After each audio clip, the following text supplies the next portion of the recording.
What's up, guys? Welcome back. Today we're going to do the Boogeyman issue number 4 from Ablaze Comics, made by Matthew Salvia and Jet.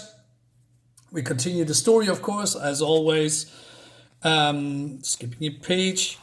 So yeah, Elliott here is on the back on the dog. I believe he's trying to tame him, and but Father Death, the guy that protects him, says that he's a wild animal. But I don't know.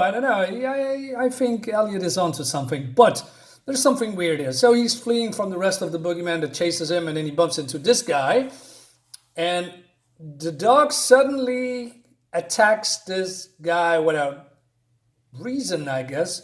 So I'm not sure if he's, part of or maybe a zombie, or, well, not really a zombie, but maybe under the influence of the boogeyman, like in the last issue, or just an innocent bystander that is there on the, wrong time at the wrong place. But because the dog is, I don't know, attacking him, munching him, he's vicious, and Elliott is fleeing in terror.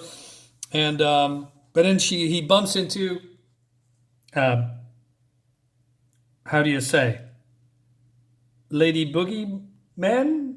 Boogie girl? I'm not sure. Anyway, so she says, hey, I don't know why people are looking at you. What makes you so special? And she says, hey, you need to tell me where he is. And with she means Father Death. Meanwhile, Father's Death is fighting off, supernatural birds, plucking out his eye. He's getting, really cranky now. And so she says, basically she wants to, what her legs? Gonna show you that a little bit later. But he says, shut up, you're lying, he's not like you. And then she smacks him. She says, I don't ask you to draw him where you're with your scream, sweetheart. I ask you where he was. And then the dog comes, attacks this boogie girl, but he gets smacked away too, and she's pretty strong. But then before she can do anything, Father Death comes, and look at her. Is she some kind of a fish thing? Not entirely sure. Well, anyway, she gets a pretty severe beating, and he's really pounding into her, and Elliott watches, and he's going at it. He's enraged, and one time he says, Elliott, turn away, don't look. And just screaming, and listen, this is a little boy, right? Imagine if you are, I don't know, 8, maybe 10 years old, and you see all this crazy horror stuff before you. You would, I don't know, be traumatized, I guess. I'm not entirely sure. I can't imagine what he's going through. Anyway, so I like the fact that the writer really make him feel like a lost, scared boy instead of, hey, 10 years old and kick anybody's ass. That's not the case. This is a really frightened boy. I like that. I like that, there's some sense of realism here, although it's purely fiction, I know. Anyway, so Father Death senses the others, and it seems that they are being followed or hunted. And then he looks at his dog, and he sicks his dog on these creatures, while knowing probably the dog wouldn't stand a chance. So Father and Elliott is taking a cab. I like that he's going through this window like water, and he just floops it out, throws him out of the not broken window. And suddenly he also know how to drive the car. But then some other boogeyman monster is jumping on the roof, and he says, take the wheel. And he says, ah! And he goes on the roof of the car. But I'm not sure, how can this little kid know how to drive the car, right? So, but he's trying anyway. And then he's being thrown off the car in front of the motor. I don't know, in front of the... How do you say that? In front of the... I'm not sure how you call this particular piece here. You know what I mean. You know what's happening here. But then there's tree branch, and he knocks the bigger one off, so they're safe. And the hood, Jesus Christ! Like I said, I'm not a native English speaker, so I have to think about translating everything in my head here. So forgive me. It's It's on the front of the hood. Elliott says at one point, I want to turn around. We have to get the dog. The dog is dead. There's nothing we can do for him. I don't know, man. I'm not entirely sure. I mean, come on. It's a dog. Dog shouldn't die in comics or in movies or in TV series. Then we go here. I like this shot a lot. I like the perspective. I like the way it's drawn. And he says, hey, hurry, we can't stay out in the open. And he says, what's wrong? You said you weren't like them. But the woman back there, the one she said that you were worse.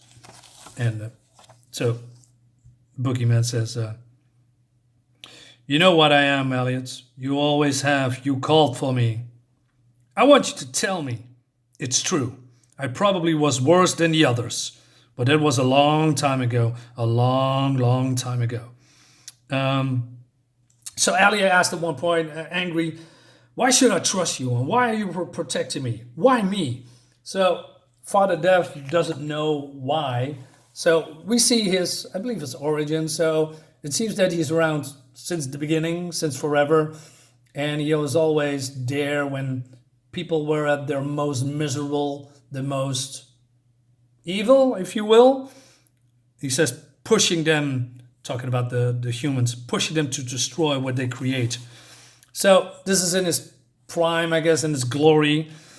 And he says to betray everything they love the most, to ruin the most beautiful things. No boogeyman have lived as long as I have. When you get as old as me, and you have all the eternity ahead of you, you start to ask yourself some questions. All right, so basically, he's probably fed up being, living that long and doing the same stuff over and over again. But he says, at a time I was filled with fury, rage, hate, and anger. I had accumulated so many little sisters over the years that there was no room for anything else. My body was saturated, all those dark thoughts that wasn't even mine. That prevented me from thinking. I needed a way to get rid of them, to purge them. I need to see what remains after I've been stripped of them. That's how I created the dog, from the dark side of my soul. I never sent him away. He was perfect for chasing the little sisters out of the house and keeping an eye of the surroundings.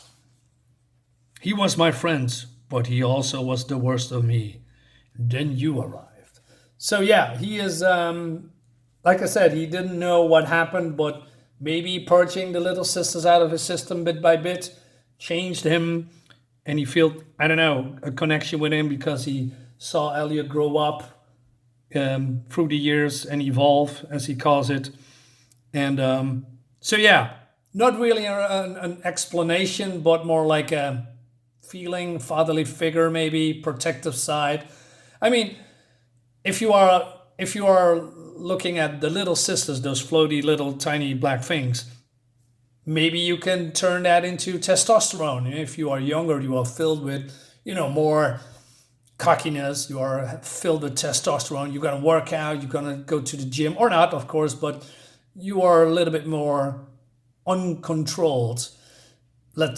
Not all of them, but, a lot of young people. But then when you get older, the testosterone leaves your body slowly, and then you are having mostly a softer side inside of you.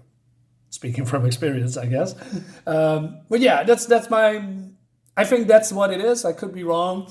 Maybe this is a metaphor, but maybe not. Who knows? Doesn't really matter. Anyway, we go to the bad guy here, and he's laughing, and say, "What's going on? What do you see?"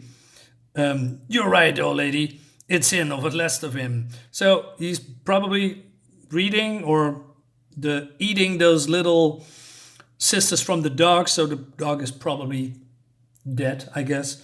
So he now can see what happened to Father Death. So he knows now the same past that we have shown here in this comic. And but he is amused because now he knows that there is nothing of the little sisters in him, and that is basically the nourishment of all of the for all of the boogeyman. So meaning he is pretty weak, and he also knows that he is gonna probably look for another elder to help him. So Father Death is here, and he says to this guy, "Is Grandpa January here?" And he says, tell him that Father Death is back."